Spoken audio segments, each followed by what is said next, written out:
Hello, I'm Carlos L. Arce, a 77-year-old, 100% service-disabled Vietnam War combat infantry veteran.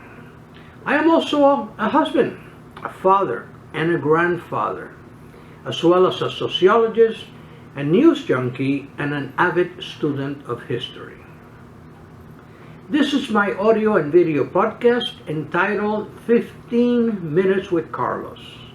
I am continuing today with a range of socio-political issues under the heading of Surrender Management, America in Retreat.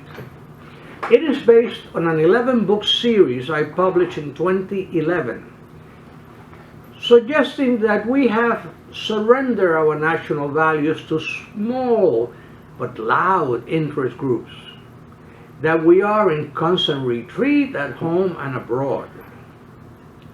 I have written a book on each of these 11 topics, and now I have condensed them into 15-minute information capsules for average persons to grasp the essence and become basically conversant on these issues. Let me start by quoting Christine Caine, Australian author and evangelist. Quote, "Sometimes when you're in a dark place, you think you've been buried, but you've actually been planted." Unquote. So let's grow together. Today our topic is drugs. Here are some basic facts. Drugs have been with us humans for tens of thousands of years. Our adult population has indulged in the use of amphetamines that stimulate the body to produce a higher degree of energy. We have also used barbiturates to slow down, relax, and sleep. A classic example was the use of amphetamines in Hitler's army to keep the troops awake and energetic for 3 days without sleep. The Nazi soldiers moved faster than ever before, and their blitzkrieg maneuvers in Europe rewrote the manual for modern warfare. The ups and down pills were commonly known as dolls in the second half of the 20th century. They were immortalized in the 1966 novel by Jacqueline Susan, The Valley of the Dolls. Also in the second half of the 20th century, our youth turned to pot, cocaine, and psychedelic drugs.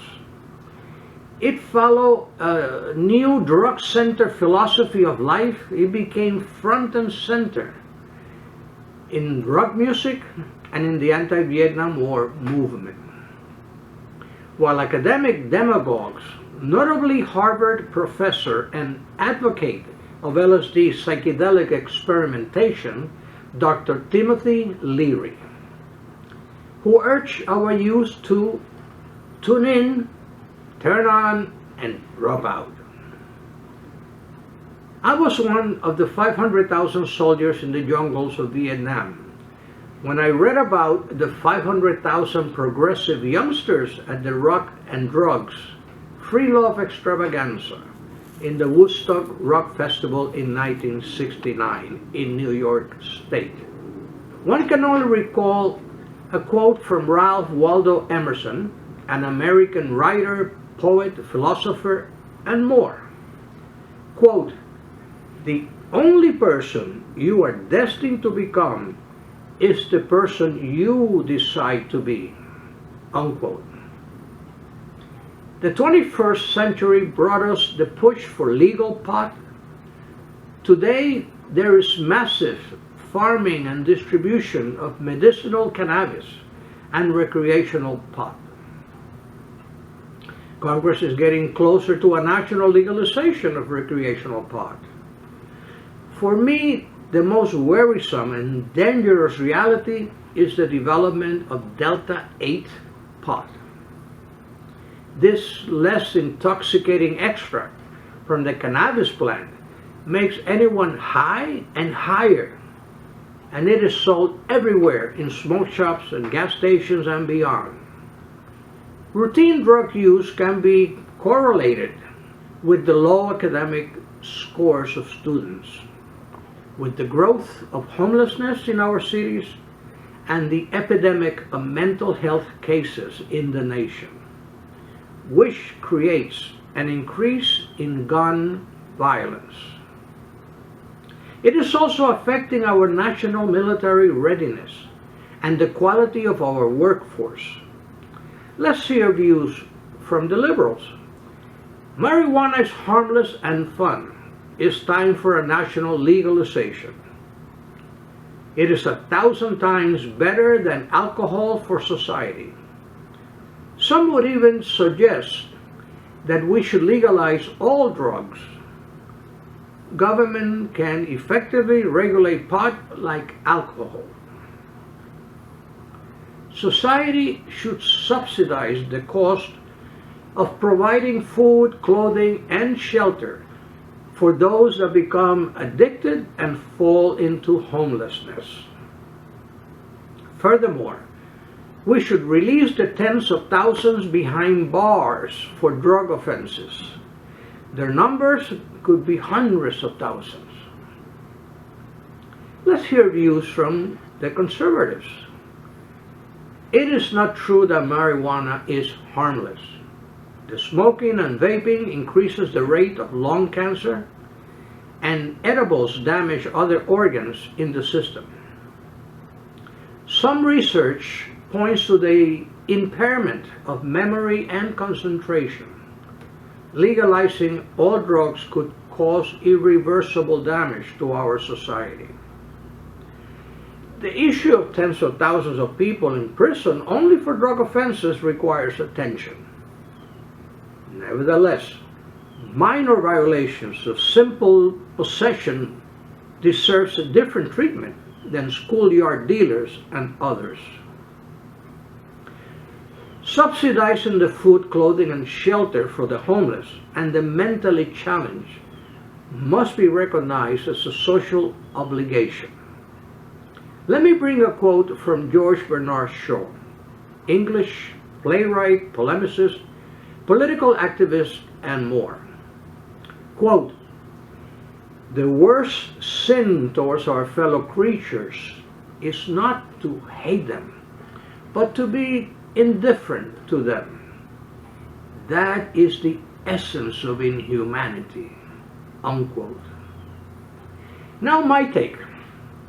If we do not properly manage the use of pot, it will seriously hurt our youth and its future. The most danger is found in the licentious public sale of Delta 8 THC in smoke shops and gas stations.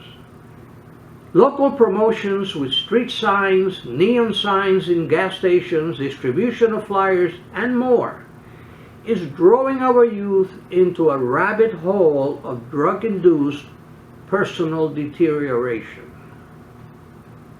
While timid local mayors fail to control the in-your-face advertisement with town and city ordinances, high America will be less competitive in the world in every way. Legalizing all drugs in our society would be more than foolish. Some will always be so damaging that prohibition will be imperative. Are we ready for drug created with artificial intelligence? The reason that the illegal drug traffic has been impossible to halt with police power is the immense amount of money involved. That fortune has the capacity to support drug cartel armies, as well as its ability to bribe criminal justice systems and governments. In the words of Émile Durkheim, French sociologist and principal proponent of the theory of structural functionalism, quote, "Society operates much like a body, and organizations within society are like organs. The organs must function properly in order to keep the body working." Unquote. Artificial intelligence will soon allow us to eliminate open-air drug markets and to identify dealers. Results of predictive policing from AI algorithms can map out crime spots and detect anomalies in a crowd.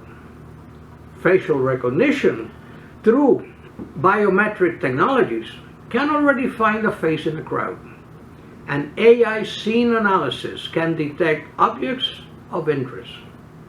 Cameras are everywhere, underground, in drones, even in satellites. On foreign soil, we must combat assault cartel operation centers, and we should destroy their laboratories and their drug-producing crop fields. It is in our national security interest. Let me quote Pope Francis, head of the Catholic Church. Quote, "The scourge of drug trafficking that favors violence and sows the seeds of suffering and death requires our society as a whole an act of courage." Unquote. On the geopolitical front, we must use our immense commercial power to make it unbearably expensive for China and others to export fentanyl and other drugs. Concerning street-based homeless communities, greatly the result of drug addiction, we must use coercive relocation to tent cities with rapid classification and mental health treatment. Another quote from George Bernard Shaw is inspiring. It was frequently used by Senator Robert F. Kennedy in his local campaigns. Quote, "You see things and you say, 'Why?' I dream things that never were, and I say, 'Why not?'" Unquote. This concludes our episode today. You can tune in to new episodes on my audio and video podcast every month. If you find value in my publications, please take a minute to subscribe for free in YouTube and or Spotify for radio. Your support makes it possible for me to continue to speak out. Please visit my website at 15minuteswithcarlos.com. This is Carlos L. Arce signing off. Make yourself a great day.